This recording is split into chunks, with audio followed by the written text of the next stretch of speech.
नमस्कार दोस्तों, बहुत बहुत स्वागत है आपका डेली न्यूज इंडिया 1.0 में। दोस्तों, भारत की मैन्युफैक्चरिंग को डब्ल्यूटीओ और बाकी देशों में अब चुनौती मिलनी शुरू हो गई है। भारत का मैन्युफैक्चरिंग पावर हाउस बनने का सपना मिट्टी में मिलता हुआ नजर आ रहा है। उसका एक बहुत कारण कि भारत के अंदर पीएलआई की सपोर्ट, यानी कि आप इंसेंटिव आपको दिए जा रहे हैं कुछ पैदा करने के लिए, जो डब्ल्यूटीओ के नियमों के खिलाफ है। और अगर आप ऐसा इंसेंटिव लेते हैं तो फिर आप उसको एक्सपोर्ट नहीं कर सकते। अमेरिका में भारत के सोलर इंपोर्ट के ऊपर 126% ड्यूटी लगाना इसका बहुत बड़ा उदाहरण है। ये हमारे सामने है, इसमें कोई शक वाली बात नहीं है।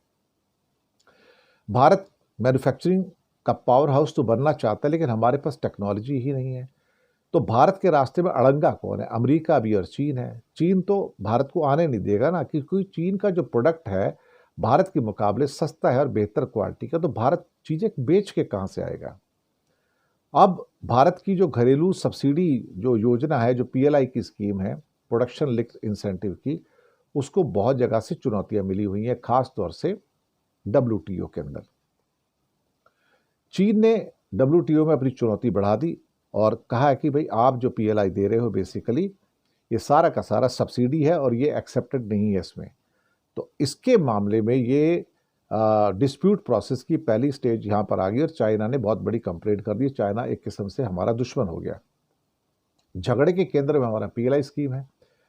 2020 में हमने electronics, pharmaceutical, solar module, medical devices 14 sector में लोकल मैन्युफैक्चरिंग को बढ़ावा देने के लिए इसे शुरू किया गया था और हमने करीब करीब 2 लाख करोड़ इसमें बांट भी दिए इंसेंटिव के तौर पर।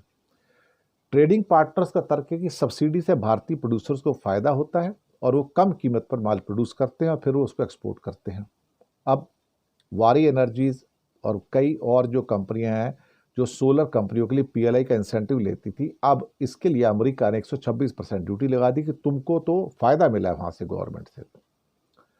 अब अमेरिका और चीन दोनों से हम रिश्तों को बेहतर रखने की कोशिश तो कर रहे हैं, लेकिन अब एक्सपर्ट्स क्या कहते हैं?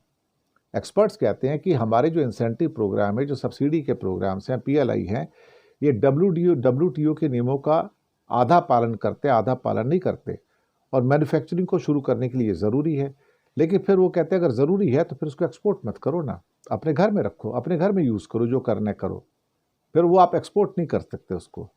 तो पीएलआई इस मकसद के लिए अभी सेंट्रल एक किस्म से क्रिटिसिज्म के अंदर आ गया है।